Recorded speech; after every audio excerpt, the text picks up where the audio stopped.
እንደምን አመሽታችኋል የዴሊ ፎረም ቤተሰቦች። የአሜሪካ ፕሬዝዳንት ዶናልድ ትራምፕ ኢራን በምንም አይነት ውይይት ላይ አልስማማም ማለቷ በጽኑ በመተቸት ቴህራን ከኦማን ጋር ብቻ ነው እየተነጋገረች ያለችው ሲሉም አስታውቀዋል። ፕሬዝዳንቱ በትሩዝ ሶሻል ማህበራዊ ትስስር ገጻቸው ላይ ባሰፈሩት ዘለግ ያሉ ጽሁፍ የኢራን አመራሮች በሚገርም ሁኔታ አታላዮች ናቸው ሲሉም አስታውቀዋል። አንዳንዶቹ ይለምናሉ፣ ንግግሮችም ይጀምራሉ። በቅርብ ጊዜ ውስጥ ተጨማሪ ድርድሮች ታቅደዋል። ነገር ግን እነሱ በግልጽና በኩራት ምንም አይነት ውይይት እያደረግን አይደለም ይላሉ ሲሉም ነው ትራምፕ ያስታወቁት። በማዕከልም ትራምፕ እንዳሉት ከዚያም አልፈው የሆርሙዝ የውሃ መስመር በኃይል እንደሚቆጣጠሩ የተለመደውን ሀሳባቸውን ያቀርባሉ። ይሁን እንጂ መስመሩ በአሁኑ ወቅት በአሜሪካ የባህር ኃይልና በእኛ እገዳ ውስጥ በቁጥጥር ስር ነው ሲሉም ነው ያስታወቁት። ፕሬዝዳንቱ ሲያስጠነቅቁም እኛ ካልፈለግን በስተቀር ወደ ኢራን ምንም ነገር አያልፍም፣ ስምምነት ካልተደረገ ወይም ሙሉ በሙሉ እጅ ኢራናውያን ካልሰጡ በስተቀር ለወደፊትም ምንም ነገር ወደ ኢራን አያልፍም ሲሉ ማስጠንቀቀዋል። ኢራን መቀበል ብትፈልግ ባትፈልግም እኛ አሁን እየተነጋገርን ያለነው እነርሱ ለበርካታ 10 ዓመታት ለፈጠሩት ችግር መፍትሄ ለመስጠት ነው ሲሉም ነው ዶናልድ ትራምፕ እያስታወቁ ያሉት። ታዲያ የአሜሪካን ጦር ኢራንን ለማሸነፍና ዳግም ጫና ለመፍጠር በማሰብ በፈጠራ የተሞሉና ያልተለመዱ ሀሳቦችን እየተመለከተ እንደሚገኝ ሲኤንኤን ለጉዳዩ ቅርበት ካላቸው ምንጮች ሰምቻለሁ ሲል አስታውቋል። በአሜሪካ ጦር ማዕከላዊ ዕዝ ሴንትኮም አመራር የሆኑ የሲኤንኤን ምንጭ እንደሚናገሩት ኢራን ላይ ጫና ለማሳደርና ለመቅጣት አዳዲስ መንገዶች አሜሪካ ልትመለከት እንደምትችልም ተናግረዋል ብሏል። የአሜሪካ ጦር ስትራቴጂካዊ መለወጥ ስላለበት ሁሉም አይነት መንገዶች እየተመለከቱ መሆኑንም ነው እኚህ ምንጭ ለሲኤንኤን ያስታወቁት። የአሜሪካ ጦር ሀሳቦቹ በኢሜይል እንደላኩለት መጠየቁ የተለመደ አሰራር እንዳልሆነ ወታደራዊ ባለስልጣናት መናገራቸውን በዘገባው ተጠቅሷል።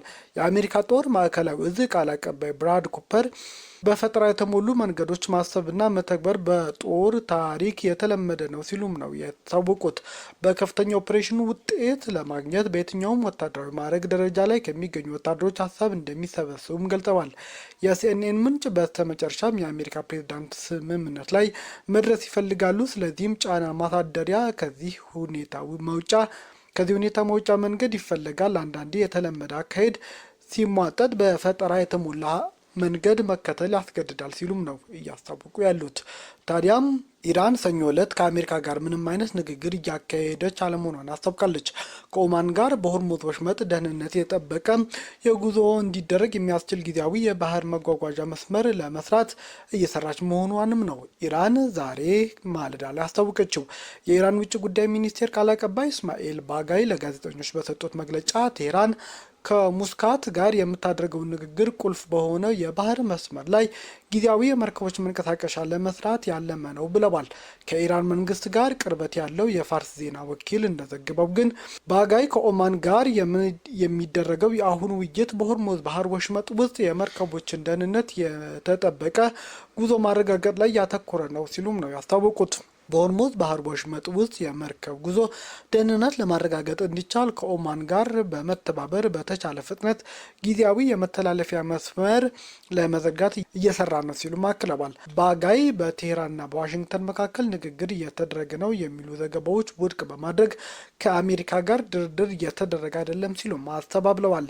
የአሜሪካ ፕሬዝዳንት ዶናልድ ትራምፕ ከኢራን ጋር ሰኞ ከሰዓት በኋላ ውይይት እንደሚጀመር እሁድ ተናግረው የነበረ ቢሆንም በሆርሙዝ ጉዳይ የኢራን ኒውክሌር ማስወገድ በተመለከተ በቅርቡ ስምምነት ላይ መድረስ እንደሚቻል ትራምፕ ተስፋቸውን ገልጸው ነበር። ባጋይ ግን አሜሪካ ጥቃቷን ክልከላዋን እስከቀጠለች ድረስ በሆርሙዝ ያለው ሁኔታ ላይ የሚለወጥ የኢራን አንዳችም አቋም የለም ሲሉም ነው ያስታወቁት። ታዲያ ትራምፕ ከጋዜጠኞች ጋር በነበራቸው ቃለ መጠይቅ ሁኔታ እንዳሉት ሁኔታው እንዴት እንደሚሄድ እናያለን፣ በፈለግነው ጊዜ እርምጃው ኢራን ላይ ልንወስድ እንችላለን፣ ሰዎችም መግደል አልፈልግም ሲሉ አስታውቋል። ትራምፕ እንደተናገሩት ከሆነ የሳውዲ አረቢያው አልጋ ወራሽ ልዑል መሐመድ ቢን ሳልማን እንዲሁም የተባበሩት አረብ ኤምሬትስና ኳታር ቅዳሜና እሁድ ጥቃት እንዳይፈጸም ጥያቄ አቅርበው ነበር ብለዋል።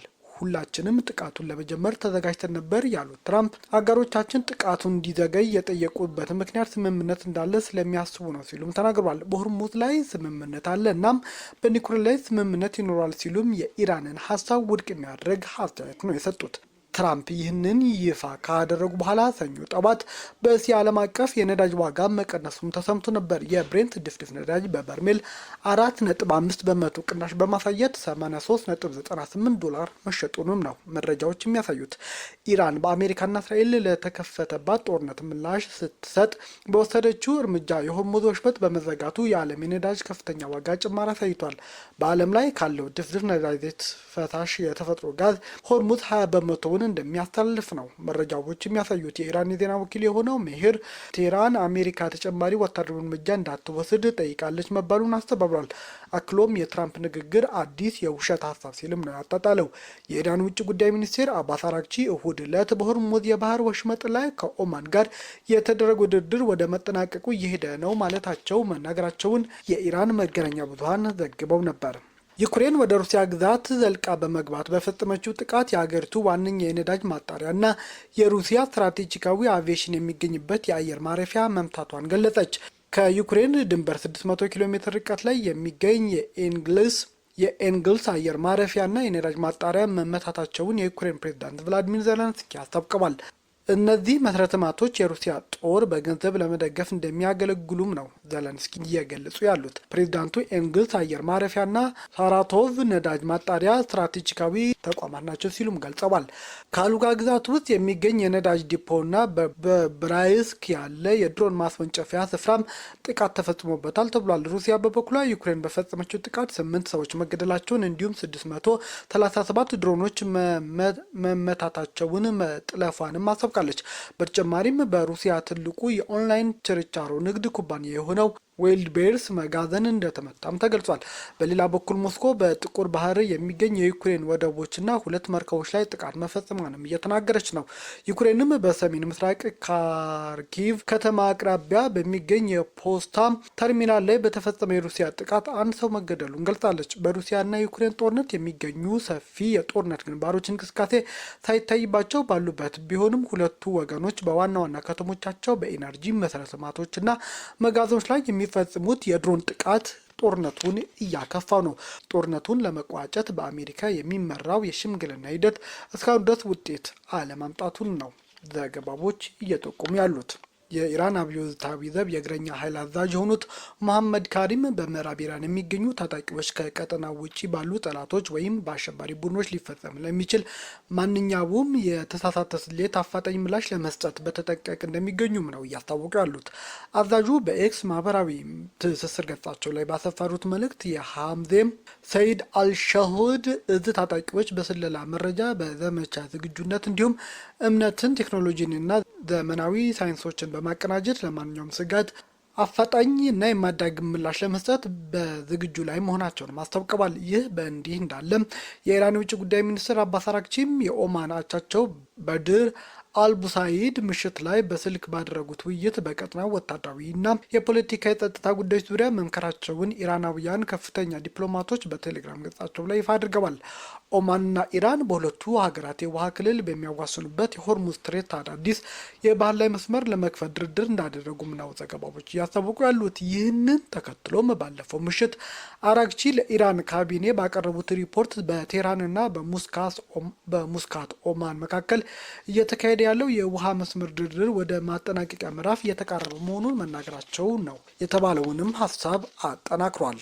በሰሜን ሱዳን ዳርፉር ግዛት ባህላዊ የፍርድ ስነስርዓት እያካሄዱ ሳሉም የሱዳን ጦር በፈጸመው የድሮን ጥቃት 35 ሰዎች መገደላቸውን የመብት ተሟጋች ተቋማት አስታወቁም። እሁድ ከሰዓት በተፈጸመው በዚህ ጥቃት በርካታ ሰዎች መቁሰላቸውን የሱዳን የመብት ተሟጋች ተቋማትም እያስታወቁ ነው።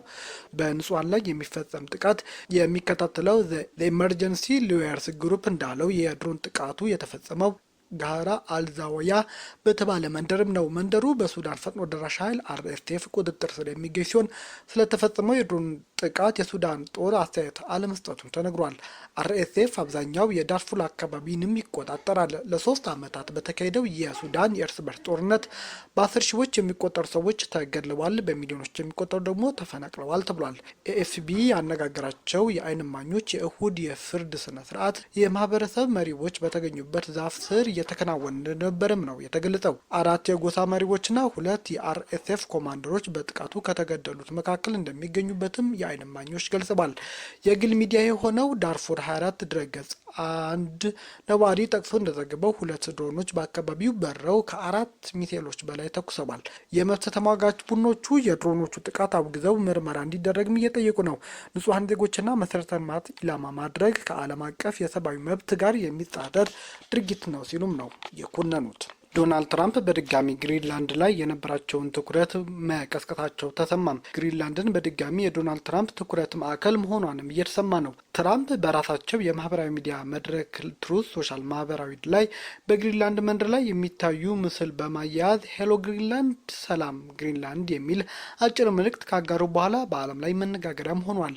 ምንም እንኳን ትራምፕ ከምስሉ በተጨማሪ ዝርዝር ማብራሪያ ባይሰጡም መልእክቱ በመጀመሪያም ሆነ በሁለተኛው ፕሬዝዳንትነት ዘመናቸው ግሪንላንድ ለመግዛትና የባለቤትነት ፍላጎት በተደጋጋሚ ሲገልጹ ከነበረበት ታሪካዊ አቋማቸው ጋር የተያያዘ መሆኑንም ነው እየተነገረ ያለው። ከዚህ ልጥፍ በኋላም ብዙ ሀገራት ለግሪንላንድ ትኩረታቸው እንደ አዲስ ቀስቅሷል። የፖለቲካ ተንታኞች እንደሚሉት ከሆነ ትራምፕ በድጋሚ የሚያጋሯቸው እንዲህ ያሉ ምስሎችና መልእክቶች በግሪንላንድ ደሴት ላይ ያላቸው ጂኦፖለቲካ ፍላጎት ምን ያክል የጠነከረ እንደሆነ የሚያሳይ ነው ተብሏል። ትራምፕ በትሩዝ ሶሻል ያጋሩት ይህ አጭር መልእክት ደሴቷን የመግዛት የቀደመ ፍላጎታቸውና በስትራቴጂካዊነቷ ግሪንላንድ ላይ ያላቸው እይታ በድጋሚ ለአውሮፓና ለሌሎች ሀገራት ያሳየ ነው ሲሉም ነው ብዙዎች እያስታወቃሉት። ቤተሰቦቻችን ቪዲዮቻችን ከወደዳችሁት ላይክ አድርጉ፣ ለሌሎች ተደራሽ እንዲሆኑ ሼር አድርጉ። አዲስ የሆናችሁ ደግሞ ሰብስክራይብ በማድረግ ቤተሰብ ይሁኑ።